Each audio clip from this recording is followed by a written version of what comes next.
तो रीतिकाल की जो प्रवृत्तियां हैं उन पर हम बात कर रहे हैं।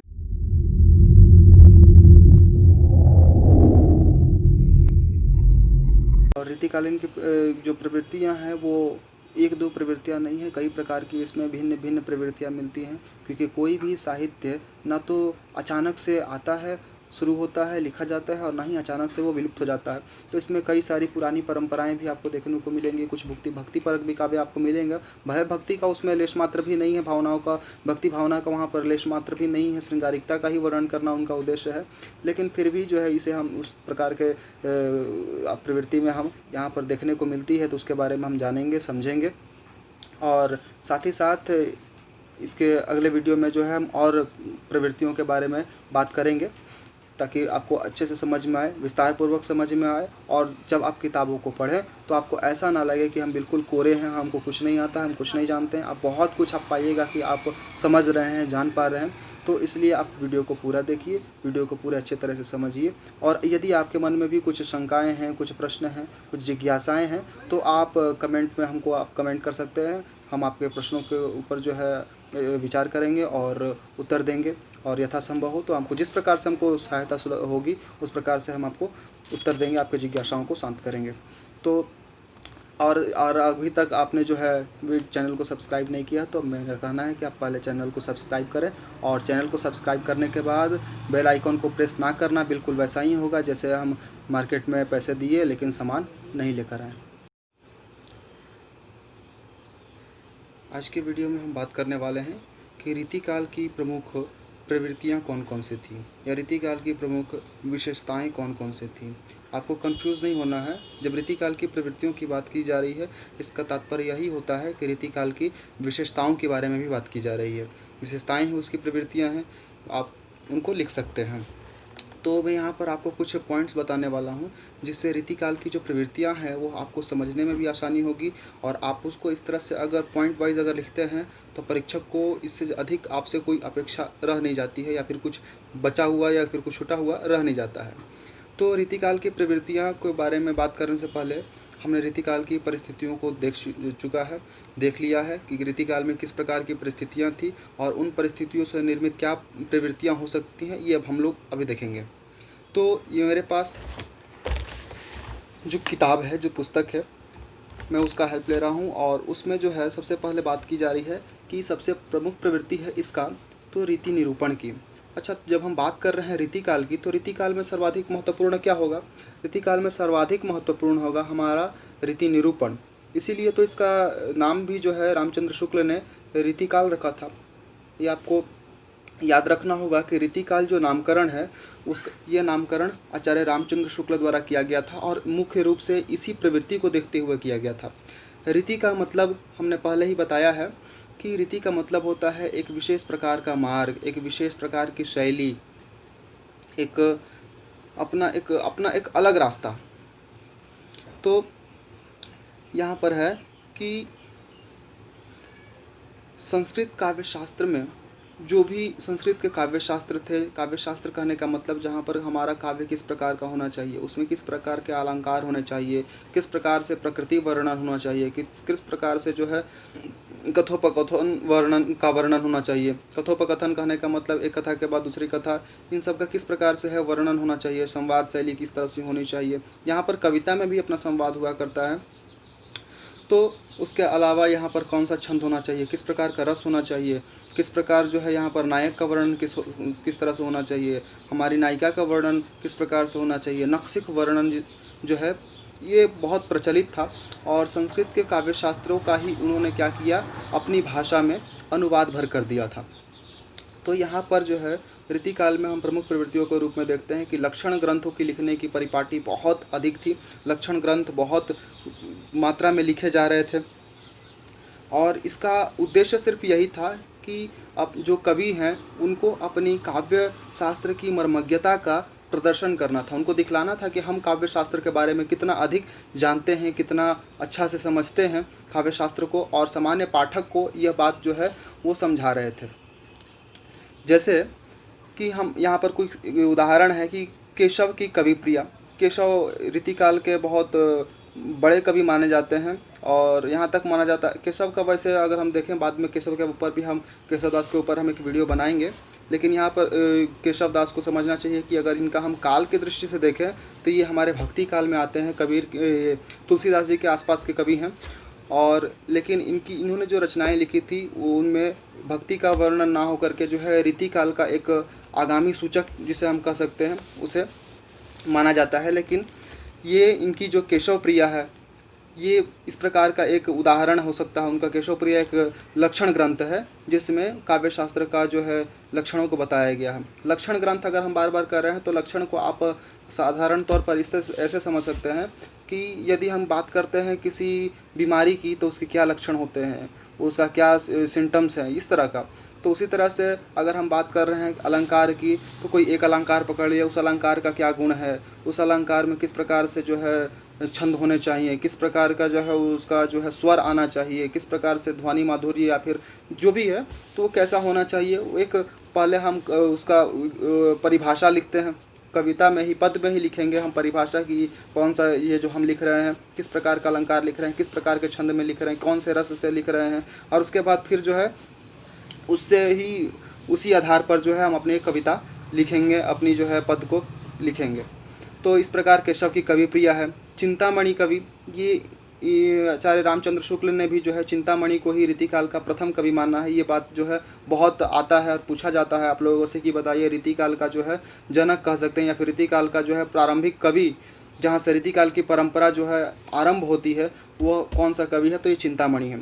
तो चिंतामणि की दो किताबें ऐसी हैं जो कविकुल कल्पतरु और श्रृंगार मंजरी, ये दो कविताएं जो दो इनकी जो है कि पुस्तकें हैं ये बहुत बड़ी ही इस प्रकार की जो है लक्षण ग्रंथों से जो है ओतप्रोत हैं, लक्षणों से ओतप्रोत हैं। मतिराम की ललित ललाम, गोप की रामचंद्राभरण और भूषण का शिवराज भूषण। भूषण कवि जिन्होंने छत्रपति शिवाजी के बारे में जो है वीर गाथात्मक रूप से उन्होंने जो अपना काव्य लिखा, जिनका प्रसिद्ध पंक्ति है इंद्रजिमी दम्भ पर बाड़ा वसु अम्ब पर। तो देव की उसी प्रकार से देव कवि रसविलास, उनका जो है रसविलास है। आदि ऐसी ही रीति निरूपक रचनाएं हैं, यानी इन रचनाओं में हम देख सकते हैं कि रीति का किस प्रकार से निरूपण किया गया है।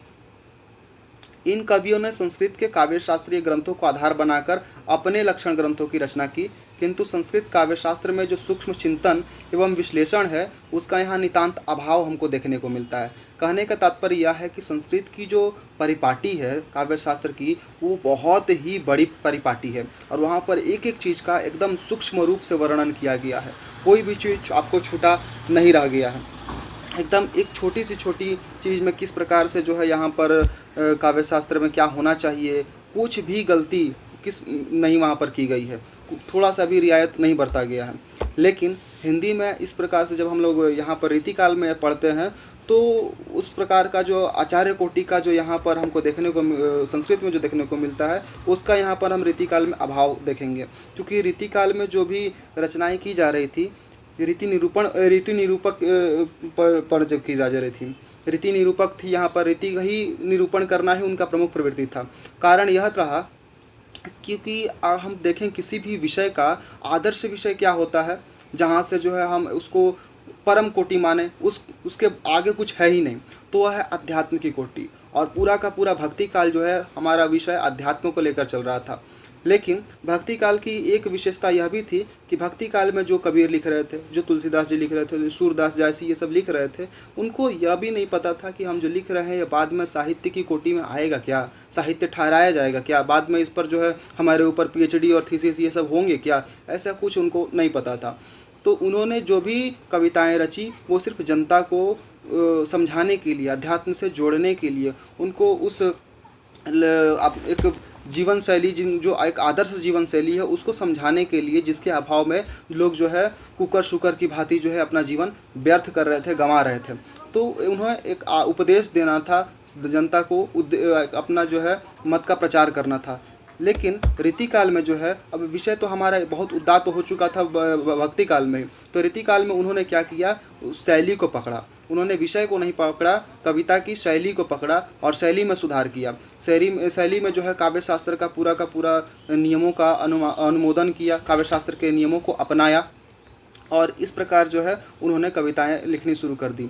दूसरी बात यह थी रीति निरूपण की कि जो कवि हुआ करता था वहाँ पर कवियों का कोई एक कवि नहीं हुआ करता था। किसी राज्य में कोई एक कवि होगा ऐसा संभव है क्या? नहीं, बहुत सारे कवि हो सकते हैं, लेकिन सबको जाना कहाँ है?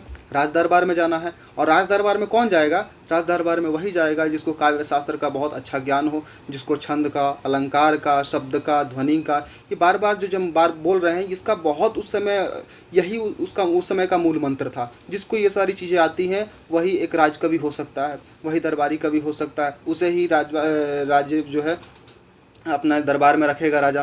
तो इसलिए जो है उनको इस प्रकार की रचनाएं करनी आवश्यक पड़ी और उन्होंने रचनाएं करनी शुरू की।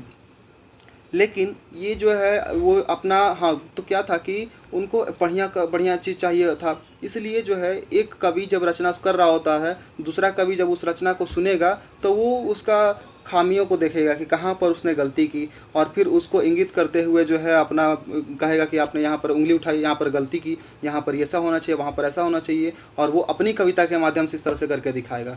तो राजा को जो पसंद आएगा राजा उसको अपने दरबार में रखेंगे। इसलिए काव्य शास्त्र में वो कोई गलती करना नहीं चाहते थे। एक तरह से हम देख रहे हैं कि उनके अंदर का एक आचार्यत्व जो है वो पकड़ रहा है कि कहाँ पर अगले ने कहाँ पर गलती की है, कहाँ पर जो है वहाँ त्रुटि हुई है। तो उसके गलतियों को दिखलाना एक आचार्य का काम होता है कि हमारी कविता में कहाँ कहाँ त्रुटि है, कहाँ कहाँ व्याकरणिक त्रुटि है, कहाँ पर काव्य शास्त्र का जो है नियमों का हमने उल्लंघन कर दिया है। तो ये सब वो कर रहे थे।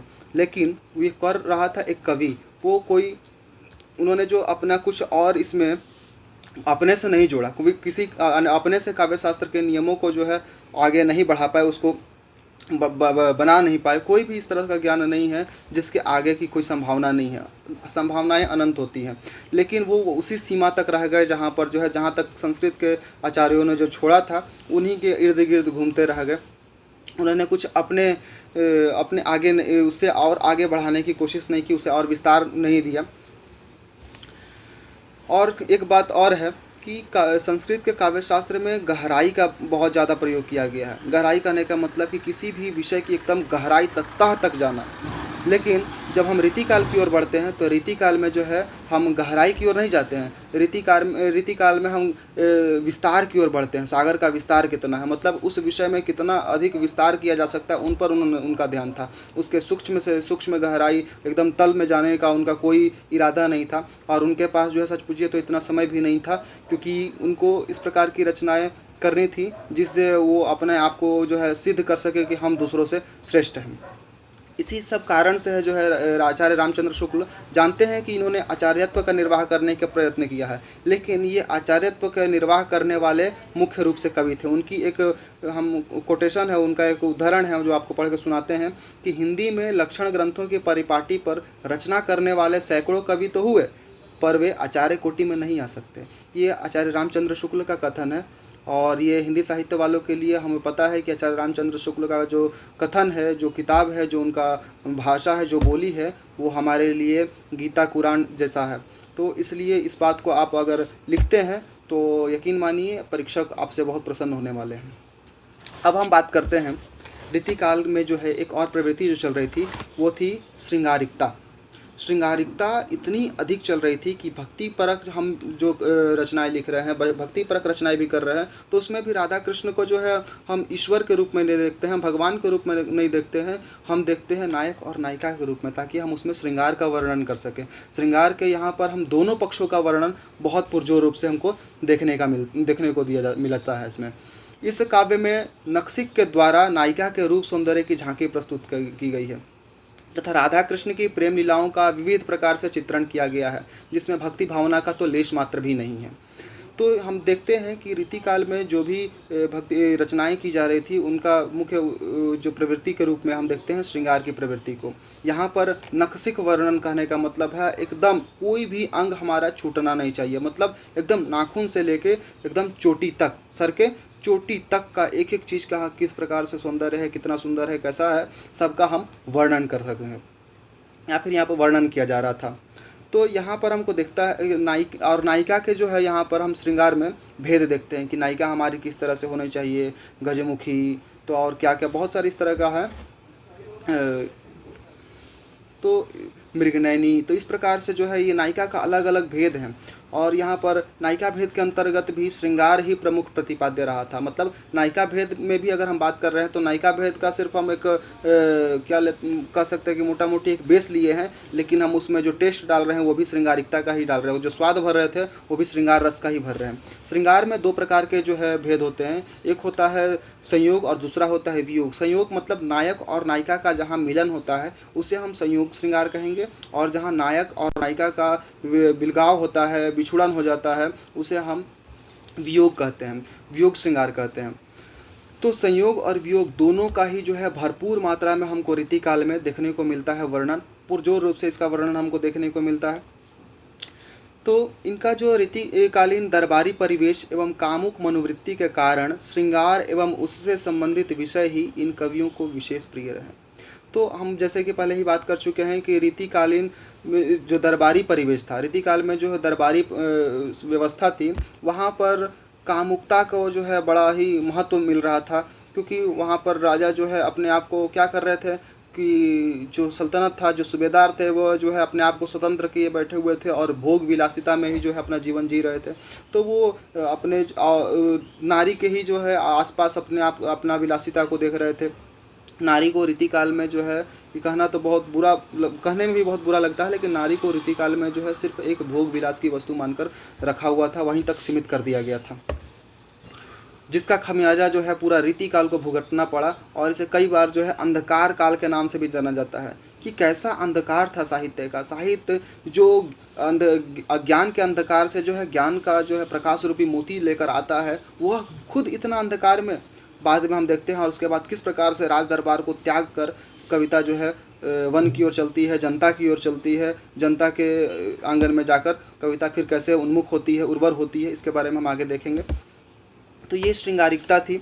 श्रृंगारिकता में जो है यहाँ पर हिंदी के बहुत बड़े साहित्य इतिहासकार हैं डॉक्टर नगेंद्र, उनका कहना था कि रीति काव्य में श्रृंगार की प्रधानता को लक्ष्य कर कर जो है उन्होंने रचनाएं की है कवियों ने। उसके बारे में इनका एक बहुत ही छोटा सा लाइन है, लेकिन बहुत ही फेमस है, प्रसिद्ध है कि सांचा चाहे जैसा भी हो, ढली उसमें श्रृंगारिकता ही। यह कथन है डॉक्टर नगेंद्र का, क्योंकि यहाँ पर श्रृंगार के दोनों पक्ष संयोग और वियोग का तो चित्रण तो मिलता ही है, और कहीं कहीं संयोग चित्रण इतना ज़्यादा विस्तारित हो गया है, इतना ज़्यादा उसमें डूब गए हैं कि बहुत अधिक अगर हम आप पढ़ेंगे तो लगेगा कि क्या पढ़ रहे हैं। बहुत अधिक जो है अश्लीलता का भी उसमें प्रयोग कर हो गया है, समावेश हो गया है अश्लीलता का भी। तो विशेष रूप से उन स्थलों पर जहाँ सूरत वर्णन या विपरीत रति का वर्णन किया गया है, वहाँ पर जो है बहुत अधिक अश्लीलता आ गई है। वियोग वर्णन के अंतर्गत रीतिमुक्त स्वच्छंद कवियों ने हृदय की आकुलता एवं विकलता का मार्मिक एवं अनुभूति परक चित्रण किया है, जबकि बिहारी ने विरह ताप एवं विरहजन्य कृशता का ऊहात्मक वर्णन किया है, जो कहीं कहीं तो मजाक तक बन गया है। वो बिहारी कहते हैं कि एक उनकी बहुत प्रसिद्ध पद है जिनमें नायिका कुछ का हाल कुछ इस तरह से हो गया है कि वो अपने नायक के वियोग को सह नहीं पा रही है, और जब वो सांस लेती है तो जो है 3 कदम पीछे चली जाती है, इतना कमज़ोर हो गई है भूख प्यास से, कुछ खाती पीती नहीं है। और जब सांस लेती है, सांस अंदर भरती है तो 3 कदम पीछे चल जाती है, सांस छोड़ती है तो 4 कदम आगे बढ़ जाती है। इस तरह से जो है एकदम सूखे पत्ते की तरह डोल रही है। इस बात को बताने के लिए जो है देखिए कितना अतिशयोक्तिपूर्वक बिहारी ने वर्णन किया है। वैसे बता दें कि कम लिखकर सबसे अधिक प्रसिद्धि प्राप्त करने वाले कवि में से बिहारी सर्वोत्तम उत्कृष्ट कवि माने जाते हैं, उनका सत्सई बहुत फेमस है। तो ये जो है ये मजाक की तरह नहीं लग रहा आपको कि कोई इंसान जो है 3 कदम पीछे और 4 कदम सांस छोड़ते हुए आगे बढ़ जा रहा है। तो इस प्रकार जो है रीतिकाल में हमको बहुत देखने को मिलता है। सिर्फ ये तो बस उदाहरण था।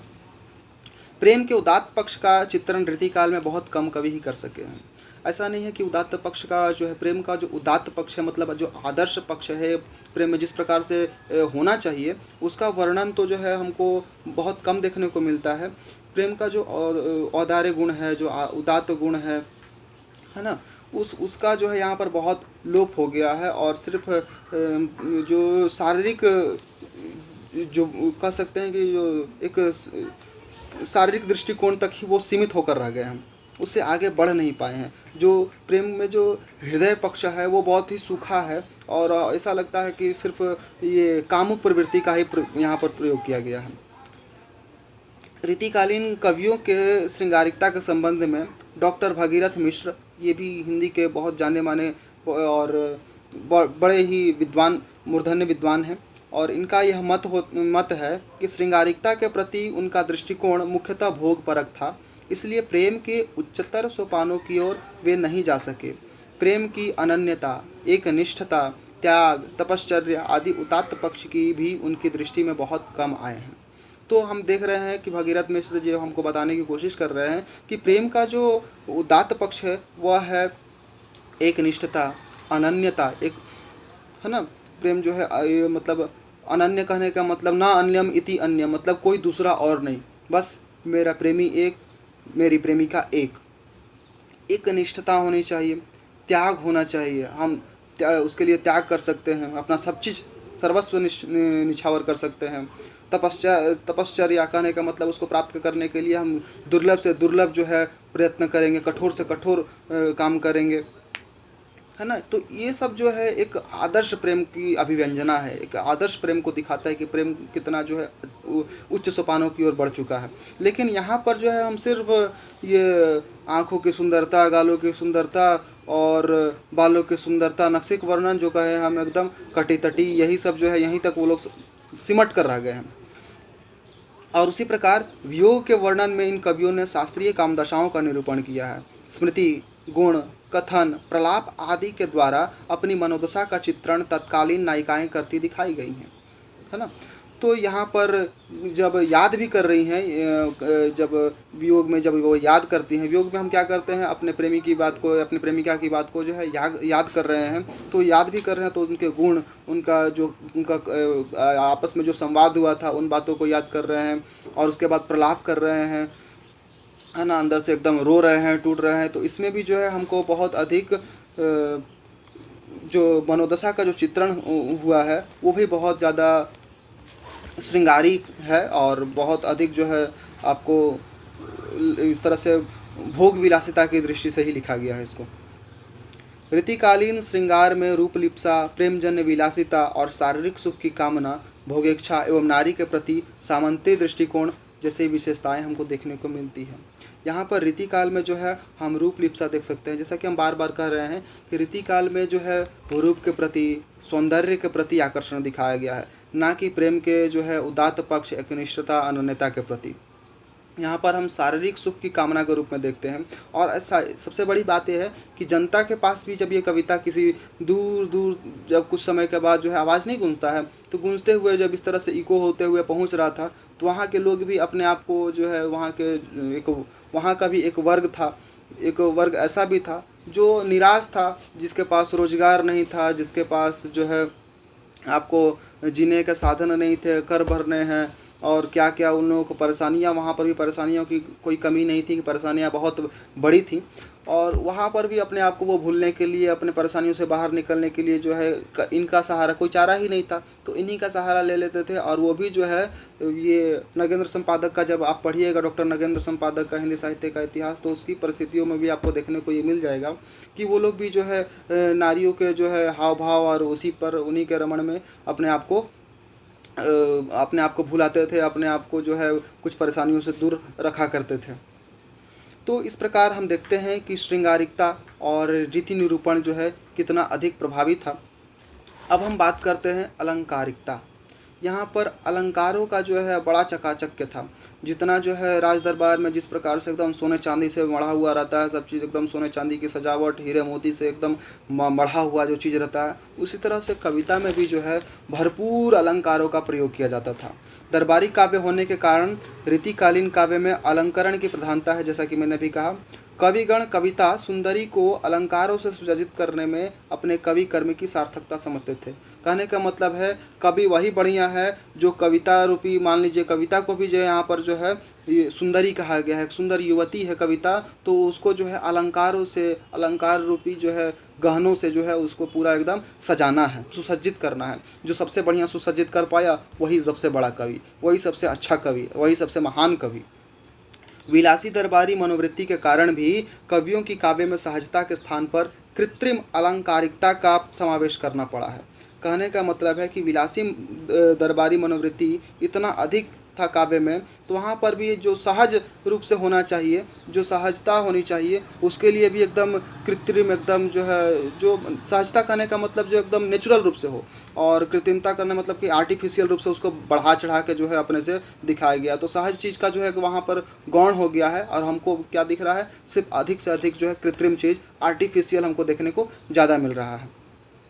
तो इससे जो है ये बहुत ज़्यादा अतिशयोक्तिपूर्वक हो जाता है। और अब जैसे जैसे हम लोग कोई पिक्चर वगैरह ही देखते हैं दक्षिण भारत की आप पिक्चरें देखिए, तो उसमें एक्शन जो है वो अतिशयोक्ति वाला होता है। तो कविता में भी इसी तरह से जो है हमको अलंकारों में जो सहज हो जाना चाहिए, जो आसान से हो सकता है, जो सामान्य तौर पर जो होना चाहिए, उसमें भी जो है हम बहुत अधिक आर्टिफिशियल चीज़ लेकर आते हैं। और कहते हैं ना कि जो simplicity is the best policy. तो जो सुंदर, जो सहज है वही सुंदर है, सहजता में ही सुंदरता होती है। इस बात को यहाँ पर नितांत अभाव हमको देखने को मिल जाएगा। अलंकारों के प्रति इनका मोह इतना प्रबल था, वे प्रयत्नपूर्वक काव्य में अलंकारों को समाविष्ट करते और इस प्रकार अपनी बुद्धि का लोहा मनवाने को विवश करते कि देखिए हमने यहाँ पर फलां फलां अलंकार प्रयोग किया है तो हम इतने बड़े कवि हैं, तारीफ कीजिए। वस्तुतः वह केशव की इस उक्ति के पक्षधर थे। केशव की एक उक्ति मैं आपको पढ़ कर सुनाता हूँ। यद्यपि सुजाति सुलक्षणी सुवरन सुरस सुवृत भूषण बिनु न सुविराजिए कविता बनिता मित।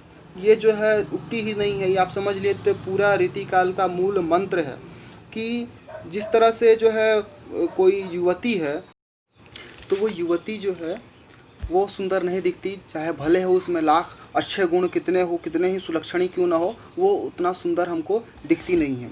उसी तरह से कविता आपके भले ही बहुत मार्मिक हो, बहुत अच्छे संदेश को लिए हुए हो, बहुत अच्छा संदेश दे रही हो, लेकिन अगर उसमें अलंकार नहीं है तो वो कविता कविता नहीं है, वो कविता में सुंदरता नहीं है, वो रमणीयता नहीं है। ऐसा कहना था रीतिकाल के कवियों का। तो इस तरह से हम लोग देखते हैं कि किस प्रकार से रीतिकाल की कविताएं अलंकारों से बहुत अधिक परिपुष्ट हैं। यहाँ पर जो है कई बार अलंकार जो है बहुत अधिक काव्य में डाल देने के कारण अलंकार जो है हमारा जो काव्य है वो बहुत विकृत अवस्था में पहुँच चुका है, मतलब कि बहुत कुछ बिगड़ा हुआ है, उखड़ा हुआ है, इस प्रकार से हमको देखने को मिलता है। क्योंकि वहाँ अनुभूति प्रमुख ना होकर अलंकार का चमत्कार ही प्रमुख हो गया है। यानी कविता में जो है अनुभव ना हो, आपने उसको अनुभव ना किया हो, उसको आप जी नहीं पाए हैं उस पल को, तो उस पल में क्या करेंगे, हम कृत्रिमता का प्रयोग करेंगे, एकदम आर्टिफिशियल हो जाएगा वही बात। तो यहाँ पर अलंकार का चमत्कार ही सब कुछ हो जाता है।